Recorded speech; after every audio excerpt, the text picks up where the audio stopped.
पुणी थरे ration card हिताधिकारी चाउल सह मिलिब गहम। हिताधिकारी मिलुथुबा चाउलर 20% गहम देबाकू केंद्र खाउटी कल्याण मंत्री निकटरे दाबी करी कहिसेंती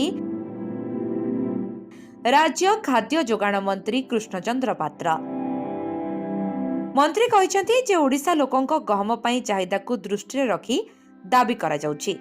तबे पूर्वरु राशन कार्ड हिताधिकारी को मिलुथुबा गहम को बंद करी अधिक चाउल देबाकू केंद्र को दाबी करी गहम जोगाण को बंद कर देइथिले पूर्व सरकार। सेबेकार बीजेडी सरकार गहम को बंद करी राशन कार्ड हिताधिकारी को केवल और केवल चाउल जोगाई देउथिले। हेले वर्तमान खाद्य जोगाण मंत्री केंद्र मंत्री सह आलोचना करिबा परे राशन कार्ड हिताधिकारी को पुणी थरे पूर्व भली चाउल सह गहम मिलिबाकू जाउछि। मंत्री कहिसेंती जे वर्तमान मुंड पिछा मासकू 4 किलो चाउल और 1 किलो गहम मिलिबाकू जाउछि।